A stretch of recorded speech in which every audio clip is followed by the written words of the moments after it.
সৃষ্টি করেছেন। হে বাবাজি আমার, এক নাম্বার আল্লাহ পাক আল্লাহ তাআলা দিয়েছেন 5টি জিনিস জমিন থেকে নিয়েছেন, 5টি জিনিস আসমানি রূহের জগৎ থেকে নিয়েছেন।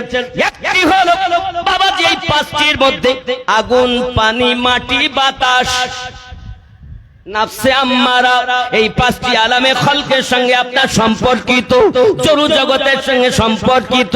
আর 5টি আল্লাহ নিয়েছেন আলামে খলক। একটির নাম কলব, একটির নাম রুহু, একটির নাম নাফ, আপনার কিনা সিদ, একটির নাম খফি, একটির নাম আকফা।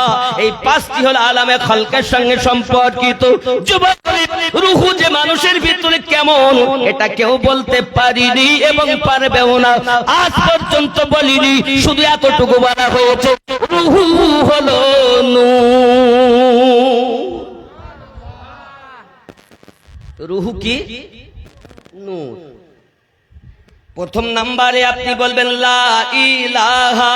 এই নিজেকে চিনেছে যে আল্লাহ পেয়েছে, সে নবী পেয়েছে, সে নিজেকে চিনল না যে ওই ব্যক্তি আপনার পশুর মতো মারা গেল। উলাইকা কাল আনআম, তারা চতুষ্পদ জন্তু। কোরআনুল মাজিদ সূরা নাম্বার 7 আয়াত নাম্বার 178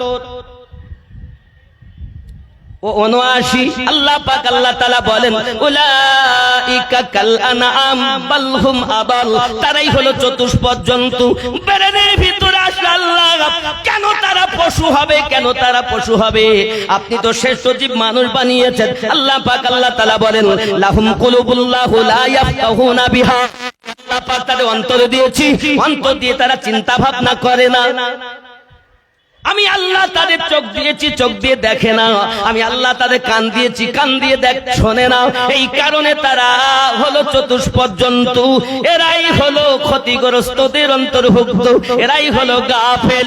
আব্বাজি আমার ঠিক একই কথা আল্লাহ পাক সূরা আল বাকারা, আল্লাহ পাক সূরা আল বাকারার মধ্যে বলেছেন খাতামাল্লাহু আলা কুলুবিহিম ওয়া আলা সামঈহিম ওয়া আলা আবসারিহিম গিশাওয়াতু ওয়ালাহুম আযাবুন আযীম। জোরে কোন সুবহানাল্লাহ। আল্লাহ পাক বলেন আমি তাদের অন্তরে মোহর মেরে দিয়েছি, আমি আল্লাহ পাক তাদের কর্ণে মোহর মেরে দিয়েছি, আমি আল্লাহ পাক তাদের চোখে পর্দা দিয়ে দিয়েছি।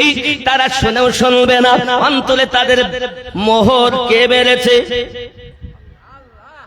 আল্লাহ। উলাইকা কাল আনাম, তারা চতুষ্পদ জন্তু। বালহুম আদল, তার থেকেও নিকৃষ্ট। এখন পশু হয়ে যদি মারা যাওয়া যায় কবরে আযাব হবে। আর যদি মানুষ শ্রেষ্ঠ জীব হয়ে, শ্রেষ্ঠ হয়ে যদি কবরে যাওয়া যায় তাহলে কবরে আযাব হবে না।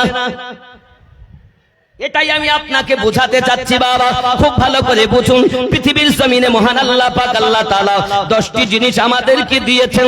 এখন রুহু আল্লাহ দিয়েছেন 4টি জায়গাতে। বললেন লা, নাফসে আম্মারা, নাভির নিচে। লা, বদমাইশ, খুব বড় বদমাইশ। আমাদের খৈশ জায়গায় যত, আশা জায়গায় যত, যার নাম হলো নাফসে আম্মারা। লা নেই, ইলাহা নেই, কোন মাবুদ ইল্লাল্লাহ। কলব থেকে রুহুতে যার আল্লাহ আছে ওই ব্যক্তি কবরে মরো জান্নাতি। খালি মুখে বলবা আল্লাহ আল্লাহ, কলব আল্লাহ বলে না, চোর কোথাকার। ওইখানে যাও, যার তোমার অন্তরের রোগ দূর করে আল্লাহ তুমি প্রতিষ্ঠিত করেছো। শুধু তুমি আল্লাহ জবানে বলবে না, তোমার কলব আল্লাহ বলবে, তোমার হাত আল্লাহ বলবে, তোমার জবান আল্লাহ বলবে, তোমার পা আল্লাহ বলবে। তোমার দেহের সমস্ত অঙ্গ প্রত্যঙ্গ আল্লাহতে যখন মিশে যাবে, তুমি শ্রেষ্ঠত্ব পরিচয় দিয়েছো। আমার আল্লাহ পাকের ফেরেশতারা যখন কবরের ভিতরে এসে জিজ্ঞাসা করবে, বলো তোমার রব কে? বাবাজি আমার সঙ্গে সঙ্গে আওয়াজ করো, ফেরেশতা সরে যাও, আমাকে আসরের নামাজ পড়তে দাও। কারণ ঈমান আনার পরে আমার প্রতি নামাজ ফরজ ছিল, মনে হচ্ছে আসরের টাইম চলে যায়, আমি নামাজ আদায় করব।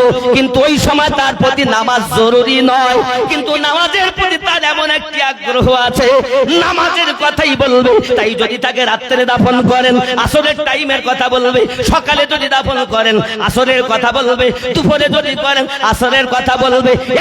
হাদিস শরীফে এটাই উদ্ধৃত আছে, যখনই দাফন করা হবে ফেরেশতারা আসার পরে তার একটাই চেতনা চিন্তা থাকবে, আসরের টাইম যেন চলে যাচ্ছে, মাগরিব নিকটতম, এই নামাজ নামাজ তার চিন্তা থাকবে। জোরে বলুন সুবহানাল্লাহ। জিন্দেগিতে কি নামাজই পড়িনি, ও তো নামাজের কথা বলি বলি মনে হচ্ছে, কলবে তো আল্লাহ নাই, আছে? আব্বাজি আমার সোনা মানিকের, এখন আমাদের কলব এবং রুহুতে আল্লাহ প্রতিষ্ঠিত, তাহলে বার করতে হলো চারটিতে আর স্থান দিতে হলো দুটিতে। চারটিতে আমরা বার করলাম কিসে কিসে? নাফসে আম্মারায়, লতিফায়ে সির, লতিফায়ে খফি, লতিফায়ে আকফা, চারটিতে বার করলাম। নেই কোনো মাবুদ, নেই কোনো ইবাদতের উপযুক্ত ইল্লাল্লাহ, আল্লাহ ছাড়া, নাকি? তাহলে তুমি তো নিজেই জানো না, এবার তোমার ভিতরে কলবের রং কি তাই জানো না, রুহের রং কি তাই জানো না, সিরের রং কি তাই জানো না, খফির রং কি তাই জানো না। যেখানে খফি আছে এই খফি দিয়ে তুমি সেজদা দাও মহান আল্লাহকে, সুবহানা রাব্বিয়াল আলা। সেজদাতে তুমি কাকে ডাকো? রুকুতে তুমি সুবহানা রাব্বিয়াল আযীম বলে কাকে ডাকো? কখনো নামাজের হাকিকাত জেনেছো? নামাজের হাকিকাত যে জেনেছে তার আল্লাহর সাথে দিদার হয়ে গেছে, আর নামাজের হাকিকাত যে জানিনি সে কিছুই পাইনি, খালি পড়ার আশা, ঠোকার আশা।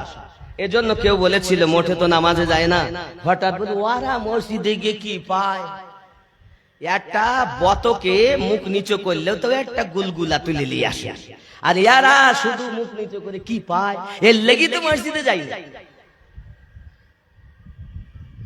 কথা বুঝতে পেরেছেন?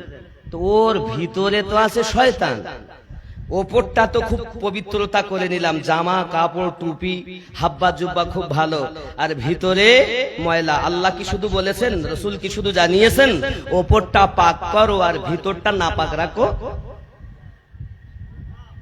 তাহলে ওপরের পাকের সাথে ভিতর যাদের পরিষ্কার পবিত্র এদের জন্য নামাজ।